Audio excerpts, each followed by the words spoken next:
Une question, c'est quelqu'un déjà qui habite en France. C'est habiter en France, c'est tout. Pour moi, toute personne qui habite dans ce pays depuis un certain moment, pour moi, il est français. Un Français, c'est quelqu'un qui vit en France. Moi, c'est être né sur le sol français, ça s'arrête là. Quelqu'un qui est né sur le sol français. C'est être né en France, c'est être blanc, c'est... Voilà. Très bien. Donc pour vous, quelqu'un qui n'est pas né en France n'est pas français? Voilà. Quelqu'un qui n'est pas blanc n'est pas français? Voilà. Très bien. Oui. Oui. Il y a ceux qui sont des dom-toms, ça veut dire les Antillais, des Guadeloupéens. C'est des Français, les dom-toms, c'est français. Mais pourtant, ils sont pas blancs. Oui, non, mais c'est français.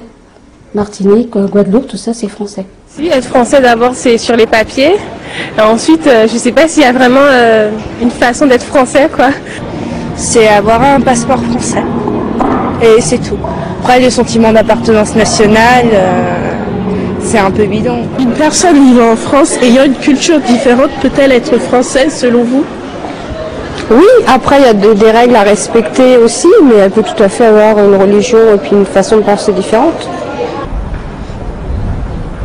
Oui, s'il respecte le pays où il est, s'il s'adapte. Oui, il faut qu'il s'adapte aux coutumes françaises. C'est une nation. La France est une nation. Donc, pour faire partie d'une nation, c'est clair c'est pas qu'il faut avoir une même culture, mais il faut pouvoir intégrer la culture française. Mais la culture française, comme on l'a dit tout à l'heure, elle est faite de différentes cultures. Donc c'est pas l'horizon d'où la personne provient qui fait que qu'on peut être français ou pas, mais c'est si on a la volonté d'intégrer le pays en fait, de former une même nation, donc la nation française. Être français aujourd'hui, à mon avis, c'est déjà respecter la loi du pays où tu es. Même si tu acceptes d'être français, c'est respecter la loi du pays, respecter les règles du pays. Respecter les lois, les devoirs. Il faut aussi que les futurs Français, ceux qui demandent la citoyenneté, s'y engagent également. Il ne faut pas qu'il y ait que des droits, mais il y a aussi des devoirs. En tant que citoyen, on a tous des droits et des devoirs. Ouais, oui, allez voter. On peut comprendre que certaines personnes ne puissent pas voter par exemple pour les présidentielles. Parce que ceux qui ne sont pas français ne peuvent pas voter pour les présidentielles. Et pourtant... Mais c'est important, parce que, attendez, les présidentielles, on élit qui? On élit le président de la République française, donc des Français. Donc quelqu'un qui peut rentrer demain chez lui et voter dans son pays, vous voyez ce que je veux dire? Pour élire le président. C'est pas normal. Je suis pas d'accord du tout. Il faut au contraire que tous les étrangers qui rentrent en France et qui s'intègrent, qui payent des impôts, votent, qui donnent son idée, puisqu'il vit dans un pays... et qui travaille dans un pays, il n'y a pas de raison qu'ils ne votent pas. Est-ce qu'une personne qui n'a pas la nationalité française peut-elle être française à vos yeux? Ouais, bien sûr. Quelqu'un qui vit en France depuis des années et des années, je pense que c'est pas le papier qui fait... Ouais, effectivement, oui, c'est ça, c'est un ensemble d'habitudes, d'où est-ce qu'ils travaillent, comment est-ce qu'ils vivent, est-ce qu'ils se sentent chez eux ici aussi, je pense que c'est ça le principal, quoi. Je sais pas comment c'est la nationalité qui fait qu'on est ou qu'on n'est pas français. Pour moi, c'est comment on peut s'investir là où on vit, là où on habite et dans son quartier, etc. Moi, c'est plus ça qui me fait considérer qu'on peut être français et voilà. Parce que si vraiment une personne a envie d'être française, ça peut être pour des raisons économiques peut-être. Ça peut être pour des raisons d'attirance de la culture. C'est vrai qu'il y a eu des gens qui sont issus qui sont venus peut-être de l'étranger parce qu'ils avaient une admiration particulière pour la France, par rapport à sa culture, par rapport à sa langue, par rapport à son histoire. Et donc, je pense que ceux-là, ils ont envie d'être français, donc je pense que ce serait bien s'ils pouvaient le devenir. Tout comme peut-être on peut être attiré par la culture, je ne sais pas, la culture tibétaine, et puis ce serait bien peut-être dans un monde idéal si on pouvait devenir tibétain parce qu'on aime la culture tibétaine, ou roumain parce qu'on aime la culture roumaine. Donc je rêve d'un monde où on pourrait devenir français simplement parce qu'on aime, et puis voilà, on aime cette culture et on va bien ça. Donc vous vous sentez quoi? Terrienne, je sais pas. Ouais, c'est ça, on se sent française parce qu'on vit en France, mais on se sent terrienne, ouais, c'est ça. quand vous êtes né à l'étranger, il faut on vous demande d'avoir un certificat de nationalité français.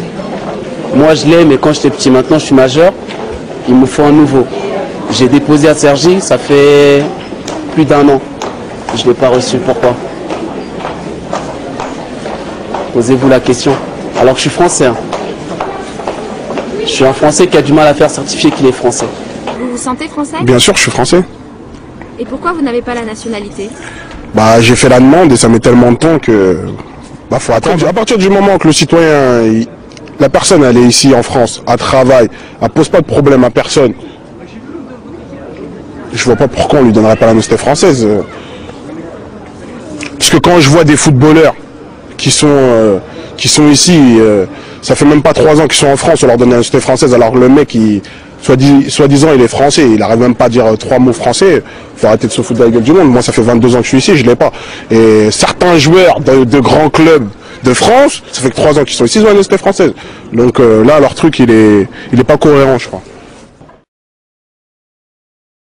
Vous avez la nationalité française? Oui. Vous vous sentez française? Non. Est-ce que vous arriveriez à vous sentir française? Certainement. Si avec le regard des gens dans la rue, on ne dit pas que toi tu es une personne noire, toi tu es une personne chinoise, toi tu es une personne indienne, oui, peut-être mieux. Mais le regard des gens nous dit qui on est. Alors on peut pas se sentir française parce qu'avec le regard des gens, on sait qui on est. Ici on est entre noirs et arabes, on veut pas de juifs. Les blancs on les accepte ce qu'on veut accepter. Et puis c'est tout. Nous personnellement on rejette personne. Si les juifs. Ouais. Parce que de toute façon ils veulent pas de nous. Comment vous vous sentez dans la France d'aujourd'hui? Mal aimé. Exclu. Exclu, comme il a dit. Ouais, exclu, ouais. Moi je dirais ça. Moi par exemple, moi je me sens ivoirien. Moi je suis un ivoirien, je suis pas un français. Je comprends. Je serais plus capable de faire des trucs pour la Côte d'Ivoire que pour la France. Parce que la France ne me donne pas le sentiment d'être français. Parce que j'ai entrepris des trucs ici qui n'ont pas marché. Alors que je peux entreprendre des trucs là-bas qui marcheront. Donc je me sentirais plus ivoirien que plus français. Ça doit pas venir que de la personne. C'est pas moi qui dois me sentir uniquement français. Il faut qu'on me donne l'envie de me sentir français. Il faut que la France me donne l'envie d'être français. Sinon je ne me sentirais pas français, c'est sûr. Rejeté. Ouais.